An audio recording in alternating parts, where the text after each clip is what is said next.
another Course in Miracles live. We are going through the workbook of A Course in Miracles again, and we are into the 70s now. Today our lesson will be Lesson 71. Only God's plan for salvation will work. You may not realize that the ego has set up a plan for salvation in opposition to God's. It is this plan in which you believe. Since it is the opposite of God's, you also believe that to accept God's plan in place of the ego's is to be damned. This sounds preposterous, of course. Yet after we have considered just what the ego's plan is, perhaps you will realize that however preposterous it may be, you do believe in it. The ego's plan for salvation centers around holding grievances. It maintains that if someone else spoke or acted differently, if some external circumstance or event were changed, you would be saved. Thus, the source of salvation is constantly perceived as outside yourself. Each grievance you hold is a declaration and an assertion in which you believe that says, if this were different, I would be saved. The change of mind necessary for salvation is thus demanded of everyone and everything except yourself. So this is so beautiful. This is Jesus getting us prepared for the lesson. Only God's plan for salvation will work. And he's mentioning the ego's plan is holding grievances. And it's basically the basis that if someone else spoke or acted differently or some external circumstance or event were changed, you would be saved. There's a part in the Course where Jesus says, if you want anything from a brother, you will see him as a brother no longer. This is a world of lack. It's a world of want. It's a world of need. It's a world of scarcity. It's a world of expectations. And it's really interesting that whenever someone calls you, writes you, or asks for something to be different, something in form to be changed, to set things right, basically this is the ego's plan. It's still holding on to a grievance and saying, if someone else acted differently, if someone behaved differently, if someone did something in form that would be different, that would make everything all goody-goody. And Jesus is getting us prepared by saying, no, this is the ego's plan for salvation. And if you are holding grievances and if you are seeing others as having fault or blame or shame or anything less than perfection, perfect love, because right-minded seeing sees only perfection, right-mindedness. So he's basically whittling it down here to bringing it back to the mind. And then he continues, the role assigned to your own mind in this plan, the ego's plan, then, is simply to determine what other than itself must change if you are to be saved. According to this insane plan, any perceived source of salvation is acceptable, provided that it will not work. This is the ego. This ensures that the fruitless search will continue, for the illusion persists that although this hope has always failed, there is still grounds for hope in other places and in other things. Another person will yet serve better. Another situation will yet offer success. Such is the ego's plan for your salvation. Surely you can see how it is in strict accord with the ego's basic doctrine: seek but do not find. For what could more surely guarantee that you will not find salvation than to channelize all your efforts in searching for it where it is not? God's plan for salvation works simply because by following his direction, you seek for salvation where it is. But if you are to succeed, as God promises you will, you must be willing to seek there only. Otherwise, your purpose is divided and you will attempt to follow two plans for salvation that are diametrically opposed in all ways. The result can only bring confusion, misery, and a deep sense of failure and despair. Yes, if you follow the ego's plan of salvation, you will feel a heavy heart. You won't feel gleeful. You won't feel light. You won't feel joyful. If you're following the ego's plan, it's a plan of grievances and it's a fault-finding mission. It's like going out and trying to find fault in your brothers and sisters and tell them that they have to change something, change their ways. And Jesus is gently pulling us in and saying, change your mind about your mind. It's your purpose in your mind that needs to change to see a bright new world, not people, places, things, behaviors. You are addicted to grievances because you're addicted to the belief in the body, and you think that these bodies, which really are just learning devices for the mind, you think they actually have made mistakes, and then they need correction. And Jesus is telling us, no, only the Holy Spirit is the correction, and that's a correction of purpose in the mind. It's a new way of looking at the world. It's the release from the perceptual problem of perceiving a fragmented world. How can you escape all this? Very simply, the idea for today is the answer. Only God's plan for salvation will work. There can be no real conflict about this because there is no possible alternative to God's plan that will save you. His is the only plan that is certain in its outcome. His is the only plan that must succeed. Let us practice recognizing this certainty today. And let us rejoice that there is an answer to what seems to be a conflict with no resolution possible. All things are possible to God. Salvation must be yours because of his plan, which cannot fail. Begin the 2 longer practice periods for today by thinking about today's idea and realizing that it contains 2 parts, each making equal contribution to the whole. God's plan for your salvation will work, and other plans will not. Do not allow yourself to become depressed or angry at the second part. It is inherent in the first.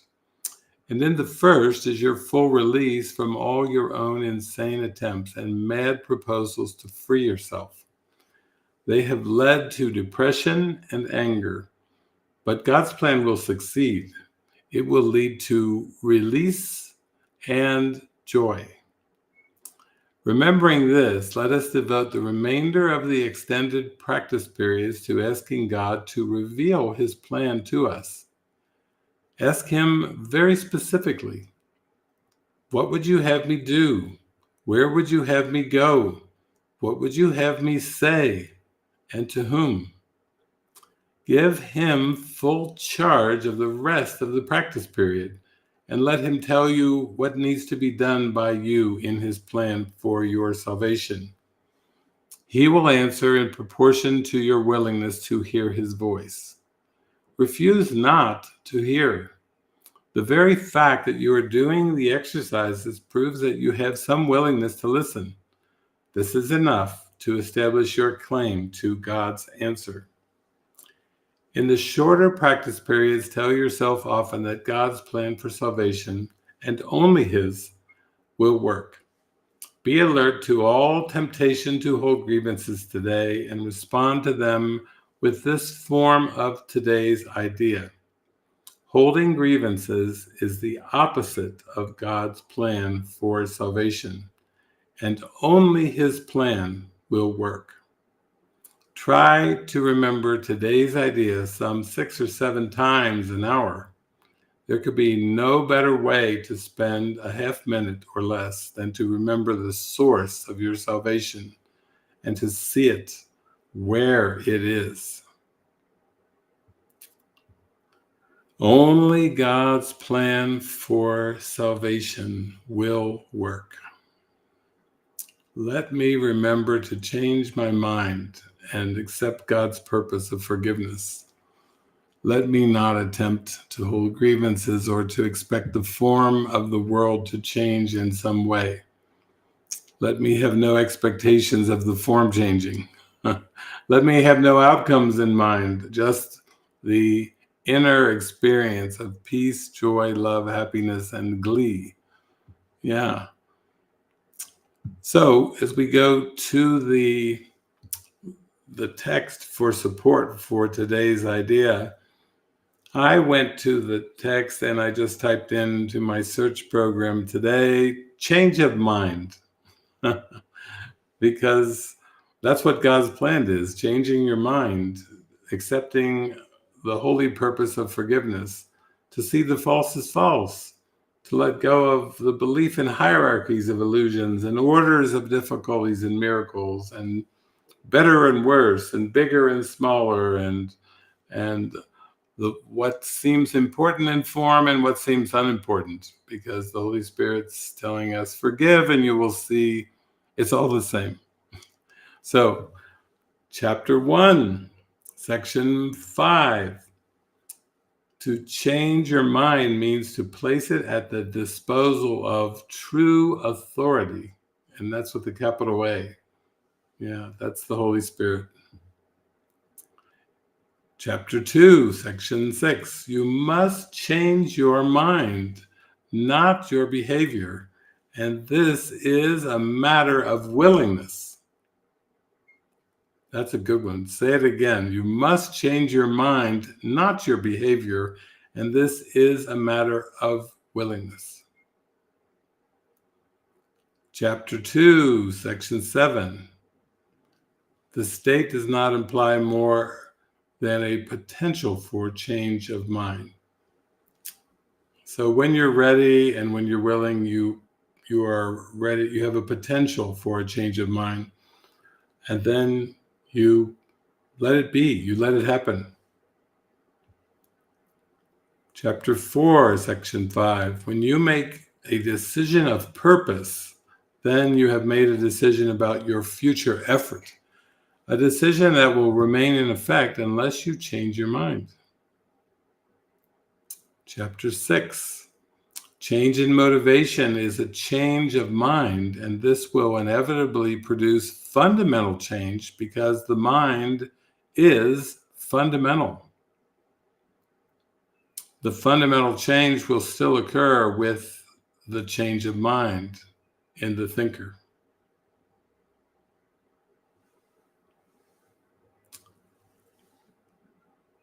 And then chapter 7, this places you in a position of needing to learn a lesson that seems contradictory, that you must learn to change your mind about your mind.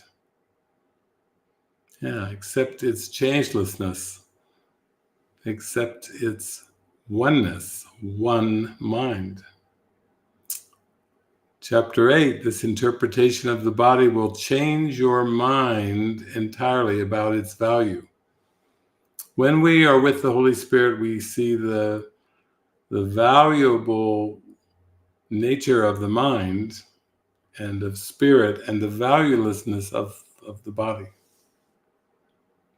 Chapter 10, introduction. God does not change his mind about you, for he is not uncertain of himself.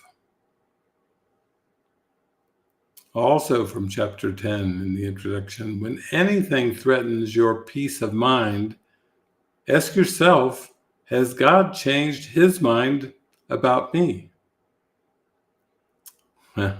It's reminding me of that Amanda Cook song, Miracle of the Mind. Yeah, it's a miracle of the mind. Yeah, it's so beautiful that God has not changed his mind about me, and that is the miracle of the mind. I think there's a line in that song that I really like. I am what you think of me. I am what God thinks of me. Wow, that is a nice idea to hold in your heart. I am what God thinks of me. It's a miracle of the mind. Chapter 17, Section 5. Only a radical shift in purpose could induce a complete change of mind about what the whole relationship is for. Yeah, when we change our mind about the purpose of a relationship and we change it completely, then that induces a complete change of mind of what the whole relationship is for. We don't see it the same way.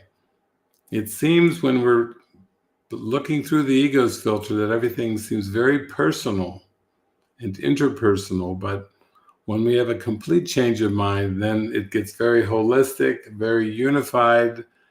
We see the big picture. Chapter 21, Section 2. It is the same small willingness you need to have your whole relationship transformed to joy. The little gift you offer to the Holy Spirit for which he gives you everything. The very little on which salvation rests. The tiny change of mind by which the crucifixion is changed to resurrection. Chapter 30, Section 3. And in the mind of God there is no ending, nor a time in which his thoughts were absent or could suffer change. To say I am as God created me is the same as saying I live and breathe and move in the mind of God. I have no thoughts apart from my Creator.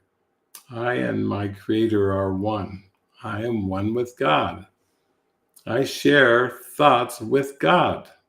Those are my real thoughts. I am happy with my real thoughts. If I believe in attack thoughts and grievances and judgments, no happiness there. Chapter 31, Section 7. Yet it need not be fixed unless you choose to hold it past the hope of change and keep it static and concealed within your mind. Yeah, if you are looking out to the world to change and you're looking out for something to get fixed in an external world, that is not going to work. But you have hope. You have the Holy Spirit in mind, and that Spirit has already corrected the misperception. So it's just a matter of joining, aligning with the Holy Spirit, and that brings all the joy and the radiance into direct awareness. Beautiful. Well, also, I was thinking today, I was thinking, 2024.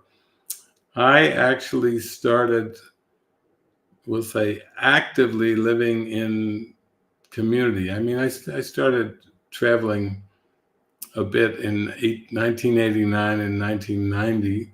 I did more extensive travels in 91 and 92.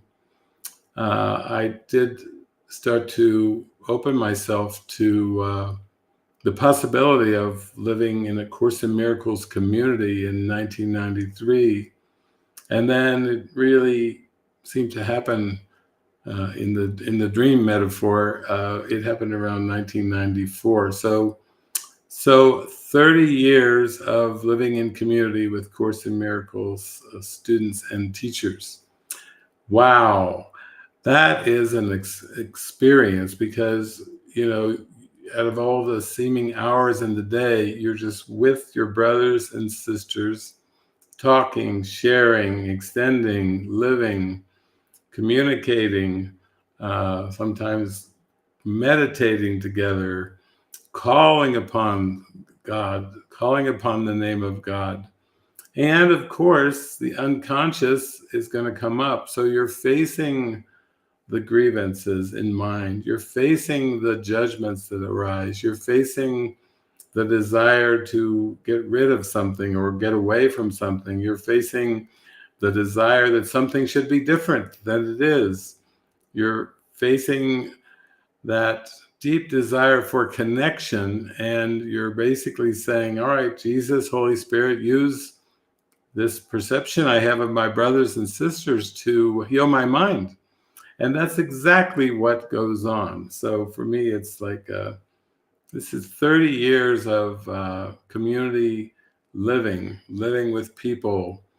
Of course, there even before that, there was travels and living in people's homes with them, and not just doing the travel route from hotel to hotel or motel to motel, but just being with people in their house, in their yard, in their basement, in their living room, in their kitchen, having those coffees and teas and juices, having those long chats, those long dialogues, those long conversations, facing things, what's important, what's really important, and what is the meaning of life, going for the meaning of life through finding it in the Holy Spirit's and Jesus's use of relationship. And it's a beautiful thing. So as we go forth practicing this lesson, our lesson today, only God's plan for salvation will work, then it's just like a willingness to let your mind open up to the idea that a change of purpose will bring happiness, that it's tempting to think that the form needs to change. It's tempting to think that something went wrong in form. Even though Jesus tells us all things work together for good, and the Bible, it says, for those who love the Lord. In the Course, it's all things work together for good. There are no exceptions except in the ego's judgment. And Jesus told us in the Bible, judge not. It's just that we have to begin to start to equate spiritual awakening with a state of non-judgment, a state of acceptance. Yes, we've been told this by Jesus. The ego analyzes, the Holy Spirit accepts.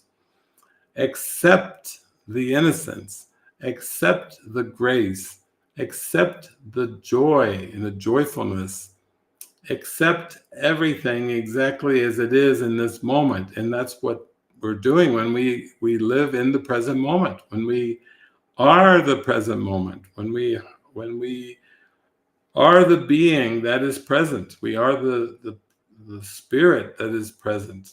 We are the presence of love itself in the present moment, not in the past and not in the future. Linear time is a construct that the ego is used to try to dissuade us from our freedom, our inner freedom. And we're determined to pray and align with the Spirit and have it work, have ourselves be as God created us. So, yesterday we were looking at the lesson, salvation. My salvation comes from me. Today, only God's plan for salvation will work. I have to accept the purpose that God has given me. I have to extend and share and shine the purpose that God has given me if I'm going to know myself as God created me, my Christ self. So we make ourselves available. We make our mind available to Jesus and say, yeah, use me, perform miracles through me. I'm going to keep my devotion on my willingness to be used by you, dear Holy Spirit, and not try to think that I need to do something on my own as a person, because that own person is a body and God didn't create the bodies. So we're going for blessed are the pure of heart, for they shall see God. So I started off in community back in 1994, and then an early friend of mine named Resta began receiving songs from the angels. And I think all in all, she received over 270 songs from the angels. And yeah, if you just step back a moment, that's like an entire pathway to God. 270 songs from the angels. So I thought I would play you a song from her first album, The Music of Christ, Volume 1. And this song from the angels is called One Mind. And of course, she would go on to take down many, many more songs, I think over 270, and make many, many albums. And this is an entire pathway back to God for sure. So, in honor of our lessons today, only God's plan for salvation will work. The reason it's so is because there's really just one of us, and that one mind is one with God. And we're an idea in the mind of God. Christ is an idea in the mind of God. We think the same thoughts that God thinks. We were thunk by God, so to speak. Christ is an idea in the mind of God, and it's a spiritual reality. It's a fact. So here we are, Resta singing One Mind.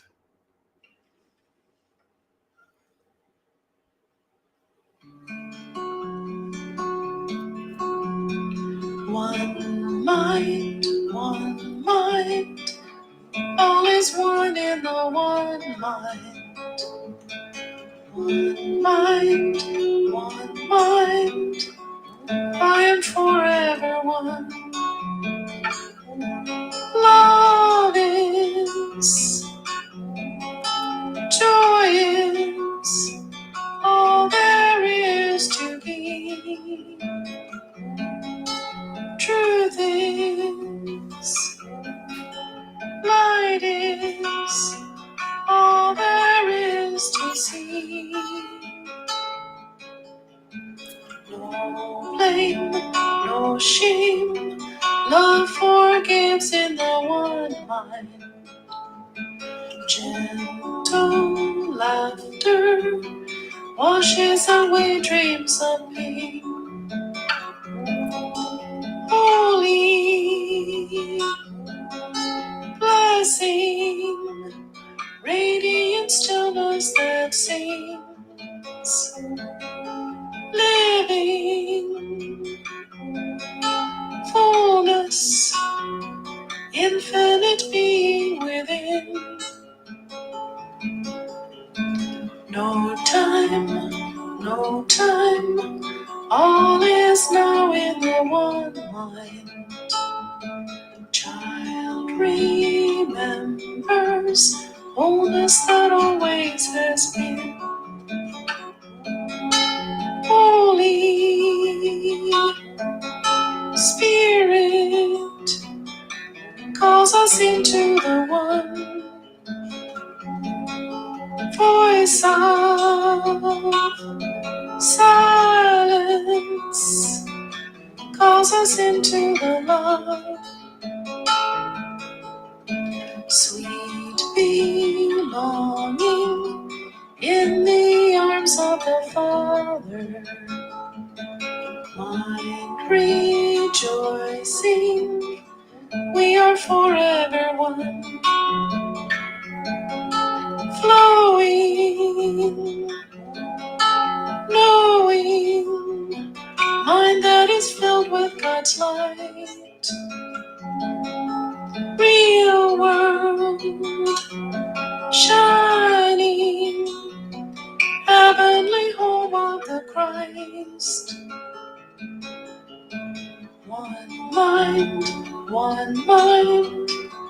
all is one in the one mind. One mind, I am forever one.